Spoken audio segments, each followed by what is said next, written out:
ಸ್ನೇಹಿತರೆ ನಮಸ್ಕಾರ. ಇವತ್ತು TET 2025 ಶಿಶು ವಿಕಸನ ಮತ್ತು ಬೋಧನಾಶಾಸ್ತ್ರದ ಪ್ರಶ್ನೆಗಳಿಗೆ ಉತ್ತರ. ಮಕ್ಕಳಿಗೆ ಪಂಚತಂತ್ರ, ಗೀತೋಪನಿಷತ್ತು, ರಾಮಾಯಣ ಮತ್ತು ಮಹಾಭಾರತ ಕಥೆಗಳನ್ನು ಇದರ ಭಾಗವಾಗಿದೆ. ನೈತಿಕ ವಿಕಾಸ. IQ ಎಂಬುದು ಬುದ್ಧಿ ಭಾಗಲಬ್ಧ. ಇದು ಕಂಪಲ್ಸರಿ ಕೊಡ್ತಾರೆ ನೋಡ್ರಿ ಯಾವಾಗಲೂ. ಘನ ಆಹಾರ ಸೇವನೆ, ನಡೆದಾಡುವ ಮತ್ತು ಮಾತನಾಡುವ ಕಲಿಕೆಯು ಈ ವಿಕಾಸದ ಕ್ರಿಯೆಯಾಗಿದೆ. ತಾರುಣ್ಯ ವ್ಯವಸ್ಥೆ. ಪರಿಕಲ್ಪನೆಯ ರಚನೆಯು ಇದರ ಅಂಶವಾಗಿದೆ. ಬೌದ್ಧಿಕ ವಿಕಾಸ. ವ್ಯಕ್ತಿತ್ವದ ಮನೋವಿಶ್ಲೇಷಣೆ ಸಿದ್ಧಾಂತವನ್ನು ಅಭಿವೃದ್ಧಿಪಡಿಸಿದವರು ಸಿಗ್ಮಂಡ್ ಫ್ರಾಯ್ಡ್. ಇದು ಕೂಡ ಮೇನ್ ಕ್ವೆಶನ್, ಇದರಲ್ಲಿ ಯಾವುದಾದ್ರೂ ಒಂದು ಬಂದೇ ಬರುತ್ತೆ. ಈ ಹಂತದಲ್ಲಿ ವ್ಯಕ್ತಿಗಳು ಹಗಲುಗನಸನ್ನು ಕಾಣುತ್ತಾರೆ. ತಾರುಣ್ಯಾವಸ್ಥೆ ಕೂಡ ಇಂಪಾರ್ಟೆಂಟ್ ಫ್ರೆಂಡ್ಸ್, ಕನಿಷ್ಠ 2-3 ಕ್ವೆಶನ್ಸ್ ಬರ್ತವೆ. ಮಾನವರ ಲೈಂಗಿಕ ವಿಕಾಸವು ಇಲ್ಲಿ ಉತ್ತುಂಗದಲ್ಲಿರುತ್ತದೆ. ತಾರುಣ್ಯಾವಸ್ಥೆಯಲ್ಲೇ ಉತ್ತಮ ಪಾಠ ಯೋಜನೆಯ ಪ್ರಮುಖ ಗುಣಲಕ್ಷಣ ಇದಾಗಿದೆ. ವಿದ್ಯಾರ್ಥಿ ಕೇಂದ್ರಿತ. ಒಬ್ಬ ವ್ಯಕ್ತಿ ಕಡಿಮೆ ಮಾತನಾಡುವವನಾಗಿದ್ದರೆ ಅವನನ್ನು ಹೀಗೆ ಕರೆಯುತ್ತೇವೆ: ಅಂತರ್ಮುಖಿ. ಈ ಹಂತದಲ್ಲಿ ಸಮವಯಸ್ಕರ ಗುಂಪು ನಿಜವಾದ ಪ್ರಪಂಚ. ತಾರುಣ್ಯಾವಸ್ಥೆ. ಉಪಯೋಗಿಸುವ ಮತ್ತು ಉಪಯೋಗಿಸದ ನಿಯಮಗಳು ಈ ಕೆಳಗಿನ ಕಲಿಕೆಯ ನಿಯಮದ ವಿಧಗಳಾಗಿವೆ. ಅಭ್ಯಾಸ ನಿಯಮ. ಮಾನಸಿಕ ಆರೋಗ್ಯದ ಮೇಲೆ ಪ್ರಭಾವ ಬೀರದ ಅಂಶ. ಕುಟುಂಬ. ಇದು ಕಲಿಕೆಯ ವಲಯ ಅಲ್ಲ, ಪ್ರೇರಣಾ ವಲಯ. ಫ್ರೆಂಡ್ಸ್, ಇಲ್ಲಿ ಸೈಕಾಲಜಿ ಕ್ವೆಶನ್ಸು ತುಂಬ ಟ್ವಿಸ್ಟ್ ಇರ್ತವೆ, ಸ್ವಲ್ಪ ಚೆನ್ನಾಗಿ ಓದ್ಕೋಬೇಕು.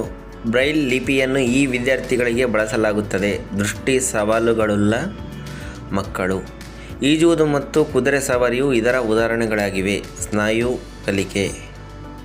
ಮಕ್ಕಳು ವರ್ಣಮಾಲೆಯನ್ನು ಕಲಿತಾಗ ಅವರಲ್ಲಿ ಉಂಟಾಗುವ ಕಲಿಕಾ ವಿಧವು ಅನುಕ್ರಮ ಕಲಿಕೆ. ವಿದ್ಯಾರ್ಥಿಯು ಪದಗಳಲ್ಲಿನ ಅಕ್ಷರಗಳನ್ನು ಬೆರೆಸಿಕೊಳ್ಳುವುದರಿಂದ ಓದುವಾಗ ಕಷ್ಟವಾಗುತ್ತದೆ. ಇದು ಒಳಗೊಂಡಿರುವುದು ಡಿಸ್ಲೆಕ್ಸಿಯಾ. ಇದರಲ್ಲಿ ಕಂಪಲ್ಸರಿ ಒಂದು ಕ್ವೆಶನ್ ಇದ್ದೇ ಇರುತ್ತೆ ನೋಡ್ರಿ ಇದ್ರ ಬಗ್ಗೆ ಎನಿ ಟೈಮು. ಕಲಿಕೆಯ ಬಗ್ಗೆ ಸರಿ ಎಲ್ಲದ ಹೇಳಿಕೆ. ಇದು ಶೈಕ್ಷಣಿಕ ಅನುಭವದಿಂದ ಮಾತ್ರ ಉಂಟಾಗುತ್ತದೆ. ಹುಡುಗರು ಧೈರ್ಯಶಾಲಿಗಳು ಮತ್ತು ಹುಡುಗಿಯರು ನಾಚಿಕೆ ಸ್ವಭಾವದವರು ಎಂದು ಹೇಳುವುದು ಇದನ್ನು ವ್ಯಕ್ತಪಡಿಸುತ್ತದೆ. ಲಿಂಗತ್ವ ಏಕರೂಪಕ. ಶಿಕ್ಷಕರು ಈ ಲಕ್ಷಣದ ಸಹಾಯದಿಂದ ಉತ್ತಮ ಸ್ಮೃತಿಯನ್ನು ಹೊಂದಿದ ವಿದ್ಯಾರ್ಥಿಗಳನ್ನು ಗುರುತಿಸಬಹುದು. ಕ್ಷಿಪ್ರತೆ. ಇಲ್ಲಿ ಹೊಸ ಅನುಭವದ ಸ್ಮೃತಿಯು ಹಳೆಯ ಅನುಭವಗಳನ್ನು ಅಡ್ಡಿಪಡಿಸುತ್ತದೆ. ಹಿಮ್ಮುಖ ಅವರೋಧ. ಬ್ಲೂಮ್ ರವರ ಪರಿಷ್ಕೃತ ವರ್ಗೀಕರಣದಲ್ಲಿ ಸಂಶ್ಲೇಷಣೆಯನ್ನು ಈ ರೀತಿ ಹೆಸರಿಸಲಾಗಿದೆ: ಮೌಲ್ಯಮಾಪನ ಮಾಡುವಿಕೆ. ದೇಶಿಕ ಅಂತರ್ಗ್ರಹಿಕೆ ಮತ್ತು ಕಲ್ಪನೆಯು ಇದಕ್ಕೆ ಸಂಬಂಧಿಸಿದೆ. ಯಾಂತ್ರಿಕ ಅಭಿಕ್ಷಮತೆ. ವಿದ್ಯಾರ್ಥಿಗಳ ಕಲಿಕಾ ಸಮಸ್ಯೆಗಳನ್ನು ಅರ್ಥ ಮಾಡಿಕೊಳ್ಳಲು ಬಳಸುವ ಮೌಲ್ಯಮಾಪನ. ನೈದಾನಿಕ ಮೌಲ್ಯಮಾಪನ. ಶಿಕ್ಷಕರು ತಮ್ಮ ಬೋಧನಾ ತಂತ್ರಗಳನ್ನು ಮಾರ್ಪಾಡು ಮಾಡಲು ಸಹಾಯ ಮಾಡುವ ಮೌಲ್ಯಮಾಪನ ವಿಧಾನ ಇದಾಗಿದೆ. ರೂಪಣಾತ್ಮಕ ಮೌಲ್ಯಮಾಪನ. ಈ ಕೆಳಗಿನವುಗಳಲ್ಲಿ ಪ್ರತಿಭಾನ್ವಿತ ವಿದ್ಯಾರ್ಥಿಗಳ ಗುಣಲಕ್ಷಣವಲ್ಲದ್ದು. ಅವರ ಸ್ನೇಹಿತರಿಗೆ ಹೋಲಿಸಿದರೆ ಹೆಚ್ಚು ವಿಷಯಗಳನ್ನು ತಿಳಿದಿರುತ್ತಾರೆ. ಇಲ್ಲೇ ನೋಡ್ರಿ, ಟ್ವಿಸ್ಟ್ ಮಾಡಿರ್ತಾನೆ, ಅಲ್ಲದ್ದು ಅಲ್ಲದ್ದು ಅಂತ ಹತ್ತಿರ. ಕಲಿಕಾರ್ಥಿಗಳಲ್ಲಿನ ಏಕ ಅಥವಾ ಬಹು ಲಕ್ಷಣಗಳಲ್ಲಿನ ವ್ಯತ್ಯಾಸ ಅಥವಾ ವಿಷಯಾಂತರವೇ ವ್ಯಕ್ತಿ ಭಿನ್ನತೆಗಳು. ತೊಗಲು ಗೊಂಬೆ ಮತ್ತು ಪಾತ್ರಾಭಿನಯ ಈ ಬೋಧನಾ ಉಪಕರಣಕ್ಕೆ ಉದಾಹರಣೆ. ಚಟುವಟಿಕೆ ಆಧಾರಿತ ಉಪಕರಣ. 10 ವರ್ಷ ವಯಸ್ಸಿನ ವ್ಯಕ್ತಿಯ ಮಾನಸಿಕ ವಯಸ್ಸು 8 ವರ್ಷಗಳಾದರೆ ಆತನ ಬುದ್ಧಿ ಲಬ್ಧವು 2ನೇದು 80. ಒಂದು ಸನ್ನಿವೇಶ ಅಥವಾ ಕಾರ್ಯವನ್ನು ನಿರ್ವಹಿಸುವ ವ್ಯಕ್ತಿಯ ಸಾಮರ್ಥ್ಯವೇ ಬುದ್ಧಿಶಕ್ತಿ. ಸ್ನೇಹಿತರೆ, ಈಗ ಪರಿಸರ ಅಧ್ಯಯನದ ಕ್ವೆಶನ್ಸ್ಗಳಿಗೆ ಉತ್ತರ. ಶುಷ್ಕ ವಿದ್ಯುತ್ ಕೋಶಗಳಲ್ಲಿ ವಿದ್ಯುತ್ ಉತ್ಪಾದಿಸುವ ಕ್ರಿಯೆ ರಾಸಾಯನಿಕ ಕ್ರಿಯೆ. ಬಲವು ಇದನ್ನು ಉಂಟು ಮಾಡುವುದಿಲ್ಲ. ಭೌತ ಸ್ಥಿತಿಯಲ್ಲಿ ಬದಲಾವಣೆ. ಭೂಮಿಯ ಅತ್ಯಂತ ಹೊರ ಕವಚ ತೊಗಟೆ. ಶಬ್ದದ ಸ್ಥಾಯಿಯು ಇದನ್ನು ಅವಲಂಬಿಸಿದೆ. ಪಾರ. ಇದು ಬೆಳಕಿನ ಪ್ರತಿಫಲನ. ಚಿತ್ರಗಳು ಪ್ರತಿ ಸಲ ಕೊಡ್ತಾರೆ, ಇದನ್ನು ಸರಿಯಾಗಿ ಅಧ್ಯಯನ ಮಾಡಿಕೊಳ್ಳಿ. ಇದರಲ್ಲಿ ಒಂದು ಕ್ವೆಶನ್ ಅಂತೂ ಬಂದೇ ಬರುತ್ತೆ ಪ್ರತಿ ಸರಿ ಟೇಟಲ್ಲಿ. 6ರಷ್ಟು ಪರಿಮಾಣದ ಭೂಕಂಪನವು 4ರಷ್ಟು ಪರಿಮಾಣದ ಭೂಕಂಪನಕ್ಕಿಂತ 100% ಹೆಚ್ಚು ವಿನಾಶಕಾರಿ. ಅಣೆಕಟ್ಟುಗಳಲ್ಲಿ ಸಂಗ್ರಹವಾದ ನೀರು ಇದಕ್ಕೆ ಉದಾಹರಣೆ. ಪ್ರಚನ್ನ ಶಕ್ತಿ. ಒತ್ತಡವು ಇದಕ್ಕೆ ಸಮ. ಬಲ ಏಕಮಾನ ವಿಸ್ತೀರ್ಣ. 129ನೇದು 4ನೇ ಆನ್ಸರ್ NNN ಅಂತೇಳಿ. ಹೊಳೆಯುವ ಅಲೋಹ ಅಯೋಡಿನ್. ಗಾಳಿಯಲ್ಲಿನ ನೀರಾವಿಯ ಪ್ರಮಾಣ. ಆರ್ದ್ರತೆ. ಗಾಳಿಯು ಇದಕ್ಕೆ ಉದಾಹರಣೆ. ಸಂಯುಕ್ತ. ಇದನ್ನು ಕಪ್ಪು ಚಿನ್ನ ಎಂದು ಸಾಮಾನ್ಯವಾಗಿ ಕರೆಯುತ್ತಾರೆ. ಪೆಟ್ರೋಲಿಯಂ. ವಿದ್ಯುತ್ ವಾಹಕ ಪ್ರತ್ಯಾಮ್ಲ ವಿನೆಗರ್. ದ್ರವವನ್ನು ಘನಸ್ಥಿತಿಗೆ ಪರಿವರ್ತಿಸುವ ಕ್ರಿಯೆ ಘನೀಕರಣ. 136ನೇದು ಎರಡನೇದು. 137ನೇದು ಕಟ್ಟಿಗೆ, ಜೈವಿಕ ಅನಿಲ, ಪೆಟ್ರೋಲ್, LPG, ಹೈಡ್ರೋಜನ್.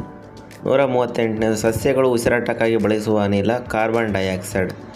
ದೇಹ ನಿರ್ಮಾಣಕಾರಕ ಆಹಾರ ಬೇಳೆಕಾಳುಗಳು. ನವೀಕರಿಸಬಹುದಾದ ಸಂಪನ್ಮೂಲಕ್ಕೆ ಉದಾಹರಣೆ ನೈಸರ್ಗಿಕ ಅನಿಲ. ಕೆಂಪು ದತ್ತಾಂಶ ಪುಸ್ತಕ ಇವುಗಳ ದತ್ತಾಂಶವನ್ನು ಒಳಗೊಂಡಿದೆ. ಅಪಾಯಕ್ಕೊಳಗಾದ ಎಲ್ಲ ಪ್ರಾಣಿಗಳು ಮತ್ತು ಸಸ್ಯಗಳು. ಮಾನವ ಜೀರ್ಣಾಂಗವ್ಯೂಹದಲ್ಲಿ ಹೈಡ್ರೋಕ್ಲೋರಿಕ್ ಆಮ್ಲ ಇಲ್ಲಿ ಸ್ರವಿಕೆಯಾಗುವುದು ಜಠರ. ರೈಜೋಬಿಯಂ ಬ್ಯಾಕ್ಟೀರಿಯಾ ಕಂಡುಬರುವ ಸಸ್ಯ ರಾಗಿ ಗಿಡ. ಲೋಳೆಯಂತಹ ವಸ್ತು ವಾಸ್ತವವಾಗಿ ಕಪ್ಪೆಯ ಮೊಟ್ಟೆಗಳ ಸಮೂಹವಾಗಿದೆ. ಇದನ್ನು ಹೀಗೆ ಕರೆಯಲ್ಪಡುತ್ತದೆ ಲಾರ್ವಾ. ಕೃಷಿ ಪದ್ಧತಿಯಲ್ಲಿ ಪಾಲಿಸುವ ಸರಿಯಾದ ಅನುಕ್ರಮಣಿಕೆ. ಮಣ್ಣನ್ನು ಹದಗೊಳಿಸುವಿಕೆ, ಬಿತ್ತನೆ, ಸಾವಯವ ಗೊಬ್ಬರಗಳು ಮತ್ತು ರಸಗೊಬ್ಬರಗಳನ್ನು ಸೇರಿಸುವುದು ನೀರಾವರಿ. ಒಬ್ಬ ಶಿಕ್ಷಕರು ಕೊಳದ ಪರಿಸರ ವ್ಯವಸ್ಥೆಯ ಬಗ್ಗೆ ಅನುಕೂಲಿಸಲು ಯಾವ ಸಂಪನ್ಮೂಲ ನೇರ ಮತ್ತು ನೈಜ ಅನುಭವವನ್ನು ಪರಿಣಾಮಕಾರಿಯಾಗಿ ಒದಗಿಸುತ್ತದೆ? ಸ್ಥಳೀಯವಾಗಿ ಅನುಕೂಲವಾಗಿರುವ ಕೊಳಕ್ಕೆ ಭೇಟಿ ನೀಡುವುದು. ಪರಿಸರ ಸಂಯೋಜಿತ ಪರಿಸರ ಅಧ್ಯಯನ ಪಠ್ಯವಸ್ತು ಶಿಸ್ತಿನ ಸ್ವಭಾವ. ಸಂಪನ್ಮೂಲದ ವಿಧ ಮತ್ತು ಅದಕ್ಕೆ ಪೂರಕವಾದ ಉದಾಹರಣೆಯೊಂದಿಗೆ ಹೊಂದಿಸಿ ಬರೆಯಿರಿ. ಎರಡನೇದು DBAC. NCF 2005ರ ಪ್ರಕಾರ ಪರಿಸರ ಅಧ್ಯಯನ ಕಲಿಕೆಗೆ ಸಂಬಂಧಿಸಿದಂತೆ ಪ್ರಮುಖವಾಗಿ ಪರಿಗಣಿಸಿರುವುದು ಸಂಕೀರ್ಣ ಆಲೋಚನಾ ಸಾಮರ್ಥ್ಯದ ಬೆಳವಣಿಗೆ ಮತ್ತು ಅರ್ಥ ಮಾಡಿಕೊಳ್ಳುವುದು. 150ನೇದು ಹೇಳಿಕೆ 1 ಹೇಳಿಕೆ 2 ಅನ್ನು ಬೆಂಬಲಿಸುತ್ತದೆ. ಸ್ನೇಹಿತರೆ, ಈ ವಿಡಿಯೋನ ಶೇರ್ ಮಾಡಿ ನಿಮ್ಮ TET ಅಭ್ಯರ್ಥಿಗಳಿಗೆ, B.Ed ಸ್ಟೂಡೆಂಟ್ಗಳಿಗೆ. ಯಾಕಂದರೆ ಈ ಕ್ವೆಶನ್ಸ್ ಎನಿ ಟೈಮ್ ಸೇವ್ ಆಗಿ ನಿಮ್ಮ ಮೈಂಡಲ್ಲಿ ಇರಲೇಬೇಕು. ರಿಪೀಟೆಡ್ ಆಗಿ ಕೇಳ್ತಾನೆ ಇರ್ತಾರೆ. ಯಾವುದೇ ಕಾರಣಕ್ಕೂ ನಮ್ಮ ಚಾನಲ್ನ ತಪ್ಪದೆ ಸಬ್ಸ್ಕ್ರೈಬ್ ಮಾಡಿ. ಒಳ್ಳೆಯ ಕಂಟೆಂಟ್ನೊಂದಿಗೆ ಮತ್ತೆ ಮುಂದಿನ ವಿಡಿಯೋದಲ್ಲಿ ಸಿಗೋಣ.